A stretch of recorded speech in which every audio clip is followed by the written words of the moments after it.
Quando os negros da Guiné, o povo africano, chegou ao Brasil, foi pelo fracasso da escravização do povo indígena que lutou.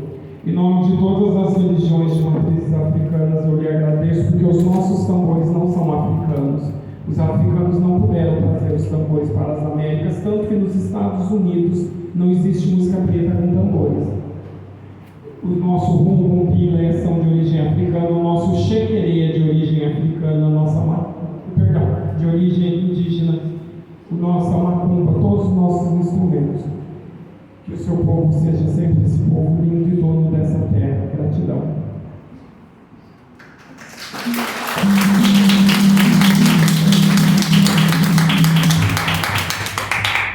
Maham, boa noite a todos, todas e todes.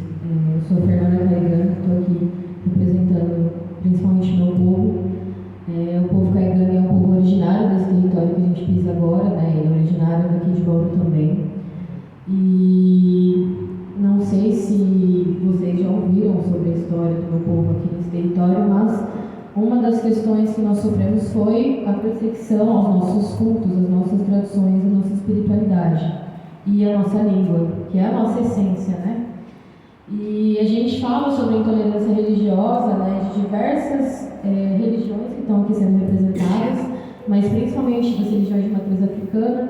E a gente não pode esquecer na história a união que existiu entre os povos de África e os povos desse território, né, que hoje a gente chama de Brasil, mas que para cada um, né, cada povo desse território tem um nome. Essa união, ela é inclusive uma estratégia de guerra de sobrevivência que começou no período da colonização desse território e que se enfraqueceu ao longo dos séculos justamente pelo discurso da branquitude, né, que queria apagar as identidades, que queria apagar as diversidades culturais e que é uma forma de negação dos nossos conhecimentos. Quando você nega o conhecimento do indígena sobre o domínio das ervas, seja qualquer que seja a espiritualidade de cada povo, você não está negando só a nossa espiritualidade, você está negando esse território, você está negando a sabedoria que foi passada de geração a geração e que começou muito antes da nossa existência, né? Eu venho aqui dizer também que a pior intolerância que nós, povos indígenas, sofremos continua acontecendo, que é a invasão dos nossos territórios. Quando a gente fala sobre a defesa dos territórios dos povos indígenas, né, que somos muitos, a gente está falando justamente sobre um ataque à nossa espiritualidade, ao nosso modo de viver, à nossa língua, a quem nós somos. Então, a nossa discussão aqui, né, sobre a intolerância religiosa também fala sobre as invasões dos terreiros que acontecem, a intolerância religiosa dos cultos de África, porque são muitos cultos, né, são muitos lugares que trouxeram muitas influências e que tiveram trocas diferentes, né? O meu povo mesmo, que é originário do Rio Grande do Sul, é um território que muita gente pensa, é um território essencialmente branco, né? Mas na verdade é um território preto e indígena. Um dos maiores terreiros que existe hoje no Brasil é do Rio Grande do Sul. Então, quando a gente fala dessa união de povos, a gente vive isso na pele lá no Rio Grande do Sul, principalmente. Eu tive a honra de conhecer a mãe de santo de lá e a gente teve uma troca muito intensa justamente sobre o que ela enfrenta, né? Que é a mesma luta ali dos povos, né? Do povo Caigani, do Charrua, dos Guarani, dos Chuclim, essa invasão desses territórios, né? A destruição das casas de rezo dos Guaranis, que acontece todos os dias, basicamente. Então, a intolerância religiosa, ela eu, assim, posso estar até errada e equivocada de afirmar, mas ela é o racismo na sua essência. Porque quando a gente ataca a espiritualidade de alguém, a gente ataca a essência daquela pessoa. A gente ataca a tradição familiar, geracional, uma tradição da terra, né? Porque o axé, né, para mim, o aprendizado que eu tive na vivência dentro dos terreiros, né, eu já frequentei a Umbanda, tenho uma honra muito grande, né, por essas vertentes todas que existem das matrizes africanas. A gente fala sobre cultivo, a gente fala sobre compartilhar alimento, e essa é a realidade dos povos indígenas. Os povos de África são povos indígenas, já começa por aí, né? E quando você fala do apagamento, né, que há da identidade desses povos, porque a gente não consegue rastrear qual foi o país da onde essas pessoas vieram, né? Qual é o sobrenome que essas pessoas realmente carregam, qual que é a real espiritualidade daquele povo que chegou aqui, né? A gente está falando de um apagamento estratégico, de dominação, né? De sublimação e de medo realmente desse conhecimento, porque era um conhecimento muito maior e muito mais tecnológico do que o conhecimento do europeu. Eles não sabiam cultivar, eles precisavam da gente para isso. Eles precisavam dos povos de África para isso. A gente, enquanto indígena, teve uma troca muito grande com vários povos do plantio, as técnicas de agricultura, que não eram nossas. Então, houve uma troca muito forte da espiritualidade, por exemplo, do Tupinambá na Bahia. Tem cantos dentro de terreiros de Umbanda e de Candomblé que, na verdade, são torés dos povos Tupinambá. Então, a gente fala que não dá para dizer que há uma separação entre os nossos povos, porque não tem como. A partir do momento que se chega nesse território, essa união já é intrínseca. Somos povos da terra, então povos da terra se unem para se fortalecer, né?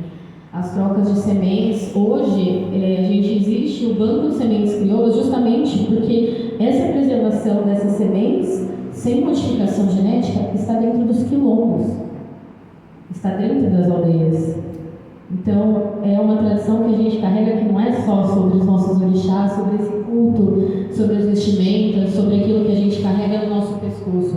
A gente está falando de uma história de resistência de lá atrás, uma cultura que existe muito antes de talvez esse território já ter sequer existido. Porque a gente está falando de um continente, um dos mais antigos e uma das maiores diversidades culturais, que é o que a gente vive aqui também. Os povos indígenas são mais de 305 povos lutando contra a intolerância dentro dos seus territórios. Então a gente precisa fortalecer essa união e principalmente, a gente fala muito, né? A carne mais barata é a carne preta, a carne de graça é a carne indígena. Porque a gente nem é lembrado nas discussões sobre as questões raciais. E aí quando a gente se une para discutir isso, a força que a gente tem aterroriza, né? Aterroriza muito. Então esse combate que a gente faz dentro dos nossos territórios também é sobre os povos de África que trocaram e nos ensinaram muito, que também aprenderam com a gente e continuam mantendo essas tradições, dessas trocas vivas.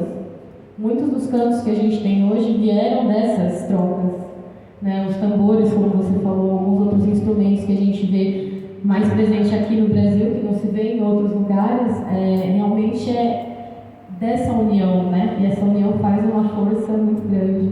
Eu queria agradecer, né, por estar presente nesse espaço, poder falar um pouco sobre a minha cultura também. O povo caigangue é um povo de metades exogâmicas, né, que a gente fala, que são as metades complementares. Então, nós temos o dia e a noite como as nossas principais definições, né, o sol e a lua.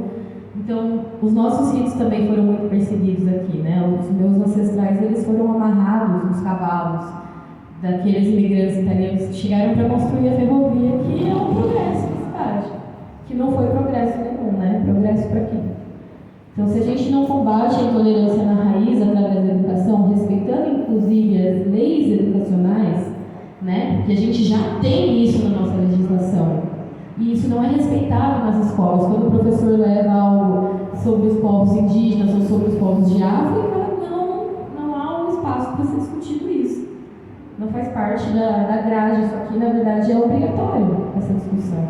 O racismo, a intolerância religiosa, a gente só vai conseguir combater a partir do momento em que a gente trabalhar dentro da educação e romper, né, essas barreiras que existem dos estereótipos, da ignorância, do medo, né, que é o medo que também mantém cada um ali no seu quadrado sem querer se degladiar um pouquinho, mas às vezes é necessário, né, esse conflito para a gente conseguir construir algo novo.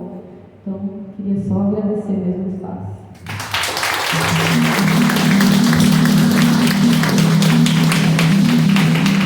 É importante que a maioria saiba que Palmares só existiu porque quando a Coatune chegou no território de Palmares, a Cotirene, uma mulher dos povos originários, a recebeu. Palmares foi erguido em um lugar em que por 200 anos antes já havia agricultura e 2 povos indígenas lá se abrigavam. Ali é o Saurê Palmares que eu pintei, e a Cotirene é a figura central do Saurê. É necessário entender que nós mestiços, eu sou mestiço, muitos aqui são mestiços. Nós mestiços precisamos dizer que somos mestiços, temos que ter orgulho disso. Assim, a maioria realmente vai ser negra. Elza Soares dizia que negro é indígena, negro é pobre, negro é mestiço,